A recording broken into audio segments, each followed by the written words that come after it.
This is update for July 4, 2023, day 496 of the war, end of the date update. Also catch up for July 3. So first I'm going to go over strategic developments and events, and then we're going to switch to Ukraine. As you can see, I'm going to start with macroeconomic situation, and there was quite a bit of data that came out on July 3rd and 4th, and specifically manufacturing PMIs for different countries, different part of the world. And if we look, so Germany, as you can see, its trend is negative from 43.2 to 40.6. Just a reminder, this anything that's below 50, that's basically meaning that it's declining, and so if you see that, that really means that the decline is accelerating here. Then similar data came for Italy. It's not as bad. Decline is not as steep as you can see, only to 43.8, but I mean it's still negative trend.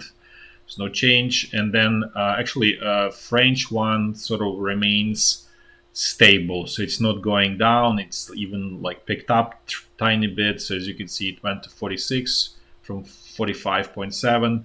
But if you look at a sort of integrative number for the European Union, it's down and probably driven mostly by Germany, as it's sort of one of the biggest components of the EU. So as you can see, it's 4.2 trillion economy. It's definitely larger than French, which is, as you can see, 2.8, roughly 2.9. Then also US manufacturing PMI came out. Also, as you can see, in the general below 50, and the trend is negative. There are two, I think, competing organizations that compile, or companies that compile it, but both show the same direction, the same negative trend, and acceleration of negative trend, as you can see here. So again, there is no any kind of manufacturing. First of all, manufacturing is in decline in the West in general. Also, I think the same data came for Australia, where it also showed mild decline there, and even Brazil showed PMI mild decline in Brazil. So as you can see, that just generally this is a very strong indicator that the world is going in the synchronized recession, because you can see that Chinese is also in under 50. There's tiny bound, which is essentially, as you can see here, from 48.8 to 49, essentially nothing. So again, this is definitely, and the most important that this is that the picture is very coherent, right? There is no like indicator where things are growing and moving in the opposite direction. It's all in negative. It just, in some places the negative trend is accelerating, and in some others it's stabilizing. But overall, it's pretty clear, one-directional picture in the world. Now let's jump to China a little bit. I forgot to mention a couple of videos ago that China tested its WS-15 engine for its J-20 stealth fighter. If for those who may be new, I made a video about 2 months ago, probably like early April or sometime in April, I believe, about Chinese fighters and versus the US ones. And the point of that video was that J-20 is equivalent to F-22 in the US, which is the top-notch fighter, which is no longer manufactured in the US, but at the same time, China is starting to manufacture J-20. And the problem with J-20 that they used WS-10 engine, which was lacking power, so couldn't realize the full potential of the J-20. The aircraft, and so now it has powerful engine, which is actually looks like slightly more powerful than F-22s. Also exceeds F-22 on the distance. I think it's like 3.4 1,000 kilometers versus 2.9. So it's definitely a strong, formidable rival for F-22. And as I mentioned there in that video, F-22 is definitely much better than F-35. So by definition, J-20 will have upper hand over F-35. Doesn't mean 100%. No, it's a little bit sort of, let's say, 55% versus 45%. Right? Like that's just if I were to sort of quantify, or let's say 52, 53 versus 48, somewhere there. But it's definitely more capable aircraft than F-35. And as I said at that time, the problem is that US is no longer manufacturing F-22, and basically inventory is slowly but surely dwindling, versus China is going to be ramping up production of it. And again, this is going to be important for China to, let's say, when they decide to invade Taiwan. So that's a very important development, because I think in that video it wasn't at that time the news were that they were already manufacturing them. Turns out that China is sort of more behind than was expected at that time. So they just starting probably manufacturing of this engine, and it will obviously take some time to change the engine from WS-10 on existing airplanes to WS-15. Even if they even decide to do that way, maybe they will just start manufacturing new ones. It's hard to I don't know much about Chinese air production facilities and all that. But another important news out of China is that it basically, I would say, limiting supply of germanium and gallium to the world market. And this is rare earth metals. Basically, they are super important for semiconductor industry. And for example, for germanium, the market is about 140 metric tons per year. China controls 95. Another sort of player there is Russia with 5. So as you can see, Russia plus China, it's 70 plus of the market, right? So they control effectively the market. The other relatively large supplier is, I think, Canada. But as you can imagine, there's obviously Canada is not going to supply enough for the West and for the world. US has some inventory, I think like 16 or something, or 18 metric tons. So you can sort of survive a little bit, but it's definitely not enough. And the way it's actually produced is a byproduct from zinc ore extraction in manufacturing, where it's basically it's part of the mixture and you just extract from there, or you can use coal.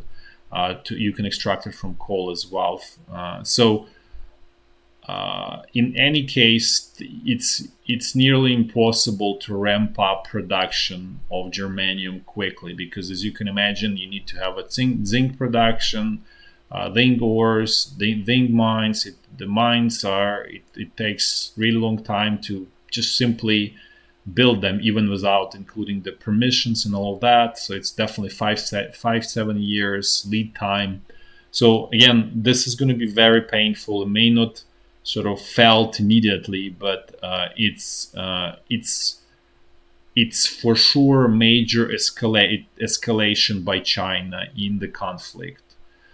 This is definitely not de-escalation, and U.S. Minister of Finance is going to China, I think, on the 6th, I believe.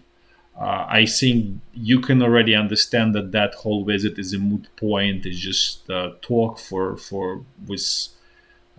about nothing, because the actions are completely different, and you wouldn't do this if you were expect to reach some agreement with U.S. Minister of Finance. So this is just a slap in a way in before the visit, basically showing the real sort of attitude and how China feels about all of that.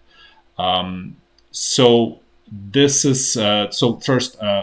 So I spoke about germanium. For gallium, it's made from bauxite and or zinc ore as well. Bauxite is basically aluminium ore. That's how you make aluminium. You refine it.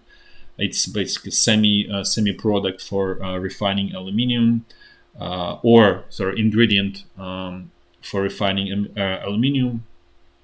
Basically, aluminium ore, just a different, let's say, different type of how aluminium can be bound with other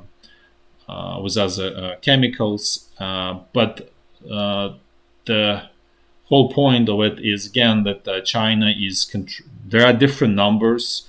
It's not there's not enough information, but different sources claim 80 to 95% of gallium production is controlled by China, which makes a lot of sense, and also Russia, by the way, because bauxite is ingredient for making aluminium, and the main manufacturers of aluminium in the world are China, and refiners or smelters are Russia and China, because it requires a lot of energy to produce to smelt aluminium from bauxite. Also, I think probably Australia, probably Canada, because they also have aluminium production in those countries. Actually, surprisingly, Ukraine was before the war was small producer of both germanium and gallium, but obviously this is all dead. As I said, the Ukrainian industry is dead at this point.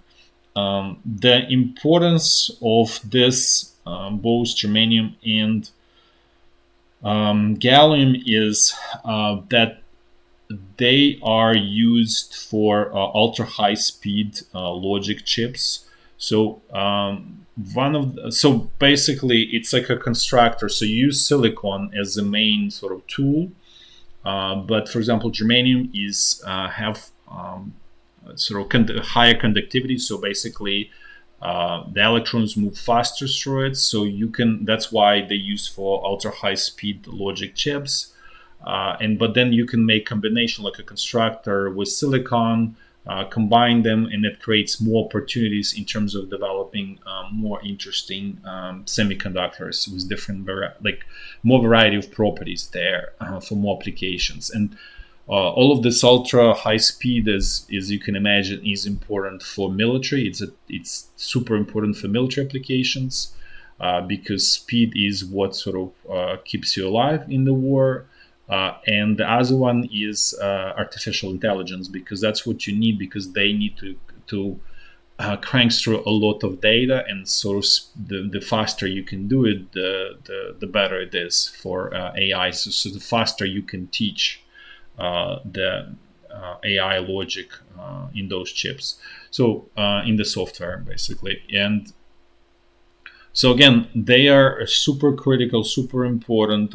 It's really probably going to be a painful move. I don't know. There's obviously inventory in the West of these materials, but they will not last past probably 6 months.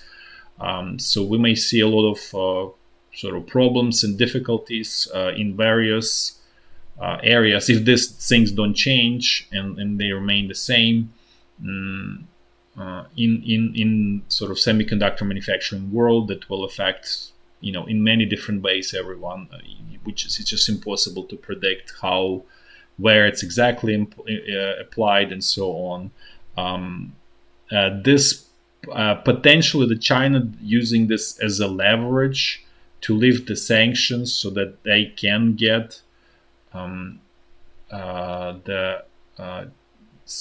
first of all, equipment from ASML, and then ultra fast semiconductors. So we'll see what happens here. It's probably, as I said, probably leverage for negotiations.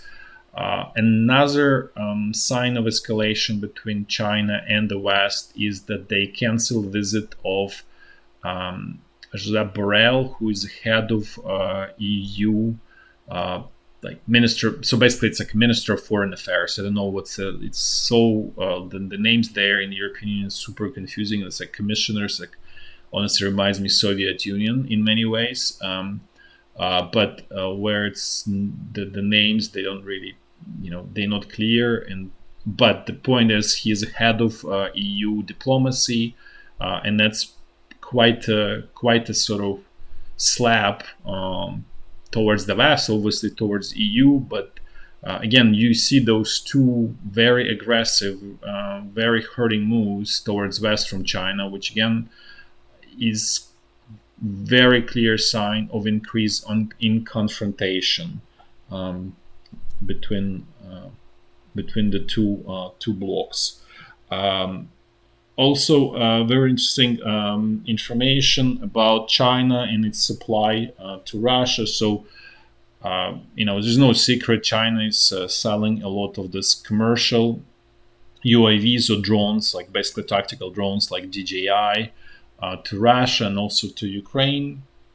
And there's a statistic that came from Chinese Statistical Service that China supplied about 30,000 of this tactical drones to Russia, starting from March through May of basically from March of 22 through May of 23, basically throughout this war, plus minus. Obviously, it's not perfect. But as you can imagine, the sheer number of these drones that's being used on the battlefield is large. Obviously, not all of them are used for military applications. Some of it is, consumer and so on. But as you can imagine, consumer is really tiny fraction, especially if Russian consumer is not especially rich. As if you remember, I mentioned that the average salary now is about between 800 to 900 US dollars. So it's not really the large consumer from a consumer perspective. So most of it is going to military application, and just gives you a feeling about the intensity of the warfare and how important those tactical UAVs are to actually to soldiers on the battleground, because they are at the lowest level. So basically, at the level, individual soldier or squad and or platoon. So basically, that they are really what's really being used by individual soldiers effectively. Um, that's all in terms of sort of general strategic news. Let's jump now to Ukraine. There is this. I usually don't cover this non-really military topic, but there's a lot of the speculation going on about potential explosion at Zaporizhya nuclear power plant, which is in Enerhodar, which is here where I'm showing.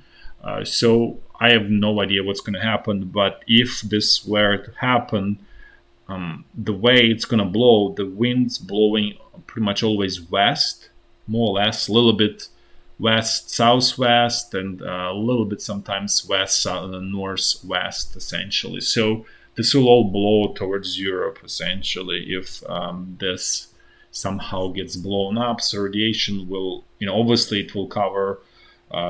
The most likely path is basically straight west. So all of this area where I'm showing is going to get contaminated, including Moldova. I don't know, probably Carpathian Mountains will also help and will be sort of natural barrier where a lot of it will sort of fall down. So there'll be a lot of radiation there. And then if it's going to be a little bit north west, it means that Poland can get quite affected by all of this, and we'll see.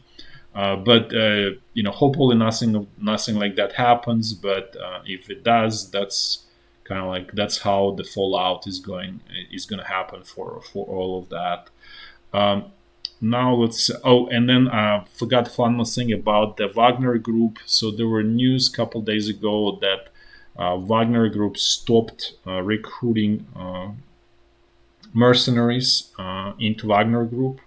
So it looks like the essential destruction is nearly complete, effectively. We'll see what happens, but I would say the bets are that Wagner Group is over. Maybe it's still going to be somehow used in, let's say, Africa or somewhere, but all indications are that Russian political top is super scared, and they will do everything to basically dismantle the organization to make sure there is no more threat in the future, or there will be no more threats, which is very delusional because it's the dismantling this organization is not gonna remove the problem, which was the source of that. But that's a belief in Russia right now, and they act accordingly. Now let's move back to sort of Ukraine. Actually, battle for frontline in Ukraine. As a summary, it's all quiet on the Western Front. Russian side is expecting Ukrainian attack. They say it's imminent, and on the Zaporizhya front line, we'll find out if this is just a sort of scare or there's something behind it. There's a clear pressure on, as I said before, on Ukrainian political top and military top to do something from within and from outside of the country. But I think they're trying to push back, realizing that how unprepared Ukrainian army is, which is their own fault. This is not someone else's fault. There was plenty of time. You could be prepared, and in my opinion, there's enough military equipment that can make a difference if it's used in sort of right hands. If it's misused, you need a tremendous advantage to basically to move forward. But it's very clear Ukraine got enough. It's not plenty, but it's enough to make decisive moves. Basically, if you have skills. Without skills, obviously, that's clearly not enough. But let's just walk through the front line in a clockwise fashion, starting from the very north. So the situation along the state border, more or less the same, no huge differences. Some exchange of fire, but nothing similar to what we've seen at the end of May, early June. Now let's jump to North Lugansk front line. Things here are the same, no essential differences, just tactical fighting, especially in this forest here and in this area here in this road towards Kupiansk, Russian pressure, but again, nothing major, nothing outside of sort of normal range of activity here. It's all tactical. Now let's jump to North Donbass front line, and things here also the same as broken record. Russian troops trying to advance here, sort of out of this salient that they created, and let's just look a little bit better here. And then Ukrainian side is attacking straight north and straight south, and also a little bit more south, basically trying to retake Bakhmut, which is they're doing it in the worst way possible, but that's all they can at this point. But basically, there is tactical fights without real meaningful progress by either side at this point here. And now let's move to the central Donbass front line. Things here are again the same as they always are. Typical Russian attacks in Marinka and then in Avdiivka area, but again, no progress by Russian side. Things remain stable here. Now let's move to Zaporizhya front line. Here, there are Ukrainian probing attacks straight from sort of south from Orikhiv. Again, they don't achieve any major sort of advances, no major penetration. Just I don't know, don't have numbers, but let's say 500 meters, 200 meters advance, which is essentially nothing, basically. There is no hope. Let's put it this way. The way it goes right now.